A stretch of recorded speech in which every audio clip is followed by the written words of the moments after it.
good job of picking players. Obviously, Zach Eady's leading candidate for National Player of the Year. You can see why. He's a tough cover.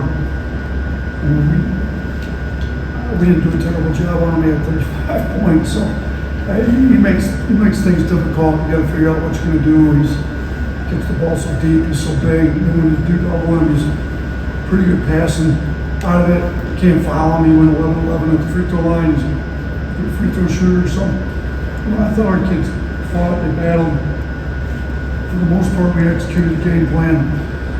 You know, we just had a little bit too many errors, and we got to step up to the free throw line, make some free throws. I mean, my tech cost us two. I can't get it in a game like this. It's on me. But I thought our kids battled. Purdue's arguably the best team in the country. They'll be right there at the end. And our kids went toe-to-toe on them for 40 minutes. We just got to figure out a way to get some wins in these big games. Starting right here. And a Chris McKee, undrafted free agent. At what point did you realize today you were in a true road game as opposed to a neutral site game? When I walked out, it was all black and gold. I mean, it was Zach Eady's homecoming. It was, you know, we expected that a little bit. Purdue's closer up here. You know, they came out preseason #1, and Zach's from Toronto. So it was good for our guys. We need to play in some of these games. Our guys need to get exposed to an environment like this. I thought they handled it pretty well. On the left. Nate, you've had some struggles defensively this season, but can you talk about the impact that Bo has made? He started the past few games with Spartans. Yeah, he plays really hard. I mean, he gives us an effort. You know, I thought he had some good plays today. I'm trying to look and see what he ended up playing 19 minutes tonight.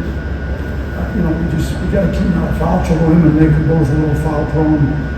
But I mean, he gives us a little bit of rim protection. I thought him and Nick did a decent job at times, made some big plays. And he's a handful to handle. So we got to continue to get better. Mo's going to help us. We need all the front court help we get. Both him and Purdue fouled out. I think. You know, he played just under 20 minutes and Nick played 8 minutes. So in 28 minutes, those two accumulated 10 fouls. So we're going to need, especially playing against like Zach Eady and some things like that, you're going to need him to play some minutes. Anyone in person? Go ahead. Just come with the mic.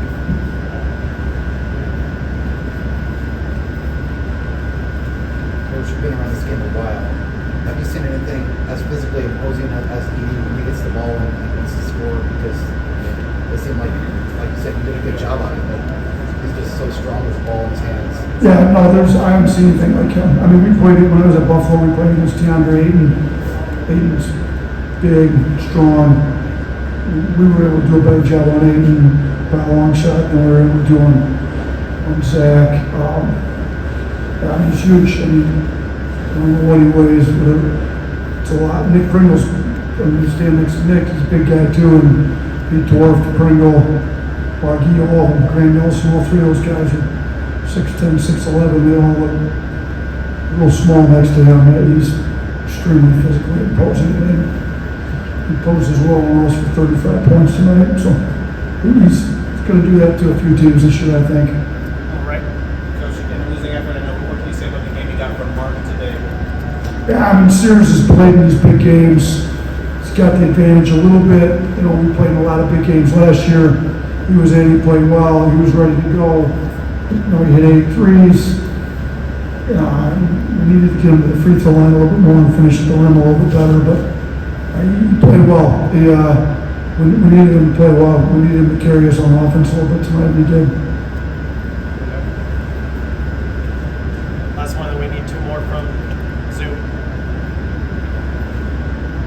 If you talk about Mark's growth as a leader this year, and obviously, I mean, starting point guard position basically really last year, you just talk about his growth. Yeah, I mean, we've been wanting to be a leader. He's opening his mouth a little more. He's got to get him to play hard on defense all the time. Tonight, I'm looking at his defensive leverage as like a point positive 0.68, which is really high. So I thought he really tried hard on D. you know, that leadership comes by showing everybody else defense is important, moving the ball. I thought, you know, did a decent job moving the ball. Our whole team did a good job moving the ball. We had 20 assists. So, you know, Mark's the guy that played a lot of minutes last year, that was in all those big games, that knows what it takes, and he's been pretty vocal. I'm pretty happy with his leadership this year. All right, Nick Kelly, speak up, please, for us. Yeah, one more question on Mark Nate. What has been the biggest difference in his play this season, just from what he's done offensively and defensively from last year? Yeah, I mean, offensively, he's playing a lot more on the ball, point guard, getting downhill a little bit more, attacking, being pretty aggressive. I did that last year a little bit too, but just taking more of a scoring role for us, if you will. You know, Brandon's not here this year. He's been that way. Defensively, you know, I thought he was great in the Oregon game. And he was a lot better this game. You know, we need great games out of him every game, and he's showing he's capable of it. And we got to get it for every possession, every game he's in. Last one, Tony, speak up. Yeah, man, we didn't see much from Burger about his COK and his was in the season there. And also, how much do you need your other bigs to kind of step up in a game like this? Yeah, I mean,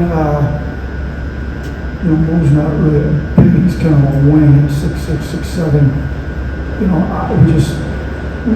we felt like we need to shoot a lot of threes. He's now one of our better shooters. This was a game that we were going to go with guys that could really spread them out. And you know, maybe in hindsight, playing to get some more rebounds on the defensive end. But we knew we were going to have to score some points, beat this team. Like, you weren't going to, you know, hold these guys to a 0.9 something or 1.0 like their offenses. One of the best offenses in the country. So we knew we had to score some points. We put some guys in that could make some shots. You know, we made 19 threes. I thought, you know, Charlie had 3, Sam had a couple. And kind of go down the line, kept those guys in that could make some shots. Was kind of thinking behind some of the rotations.